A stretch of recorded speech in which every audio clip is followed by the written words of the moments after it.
నేటిదిన వాక్య ధ్యానం కొరకు పరిశుద్ధ గ్రంథాన్ని తెరిచి యోహాను సువార్త 15వ అధ్యాయము 14వ వచనంలో రాయబడిన వాక్యాన్ని చదువుకుందాం.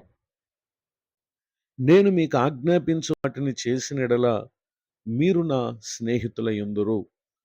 చదవబడిన ఈ వాక్య భాగంలోని దీవెన నా ప్రియులకు మీరందరూ పొందుదురుగాక. మానవులమైన మనలను దేవుడు తాను ఆజ్ఞాపించు వాటిని చేయువారంగా ఉండాలని ఆయన కోరుకుంటున్నారు. ఎందరైతే ప్రభు ఆజ్ఞాపించిన వాటిని చేస్తారో వారిని గురించి ప్రభు అంటున్నారు కదా, మీరు నా స్నేహితులై ఉందురని. యెషయా గ్రంథం 41వ అధ్యాయము 8వ వచనంలో రాయబడిన 2వ వాక్య భాగంలో నా స్నేహితుడైన అబ్రహాము అని ఇక్కడ మాట్లాడుతున్న మనం గమనించగలం.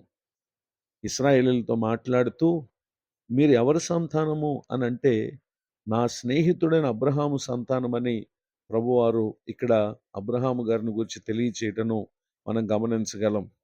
కారణం ఏంటి అని అనగా ఆదికాండం 12వ అధ్యాయము 1వ వచనం నుండి 3వ వచనం వరకు రాయబడినటువంటి వాక్య భాగాల్లో ప్రభువారు తాను ఏమి చేయవలనో తెలియచేస్తూ తద్వారా తనను ఏ విధముగా ఆశీర్వదిస్తానో తెలియపరిచారు. ఆ మాటలు విన్నటువంటి అబ్రహాము 4వ వచనంలో యెహోవా అతనితో చెప్పిన ప్రకారము అబ్రాము వెళ్ళాను. దేవుడు తనకు ఆజ్ఞాపించిన వాటిని అబ్రహాం గారు చేసినటువంటి విషయాన్ని ఇక్కడ మనం గమనించగలం. ఆ కారణం చేతనే ప్రభువారు అబ్రహాం గారి గురించి తన తర్వాత తరాలతో అతడు నా స్నేహితుడని ప్రభువారు తెలియచేయటం ఎంత ఆశ్చర్యం.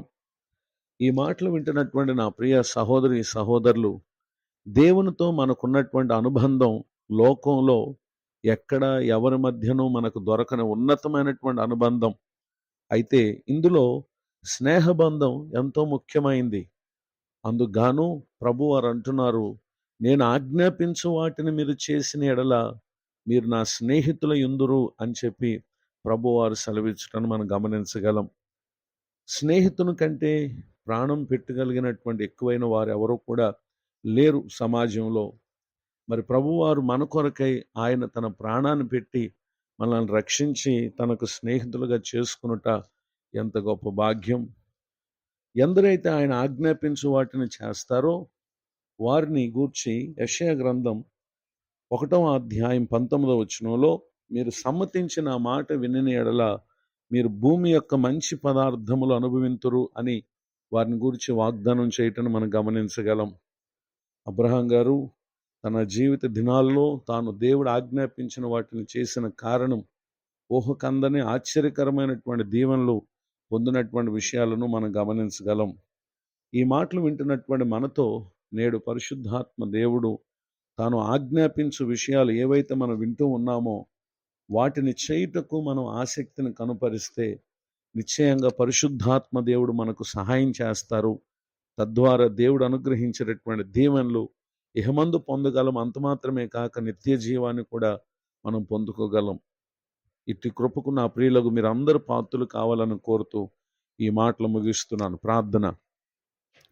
కృపగలిగిన మా తండ్రి, మీ కొందనాలు, స్తోత్రాలు. నేడు విన్న ఈ వాక్య భాగం ద్వారా మా ప్రియులు మీ దీవెనలను వారు పొందుదురుగాక. దైవజనులను వారి కుటుంబాన్ని సేవా పరిచయను దీవించండి. మరి ఒక నూతన సంవత్సర దయాకిరీటాన్ని పొందిన మా ప్రియులను ఆశీర్వదించండి. కృంగిన వారిని లేవనెత్తండి, దుఃఖితులను ఆదరించండి. నేటిదైన దీవెనలు సమస్త విషయాల్లో మా ప్రియులకు అనుగ్రహించి మేలు చేయమని యేసుక్రీస్తు నామములో ప్రార్థిస్తున్నాను తండ్రి. ఆమేన్.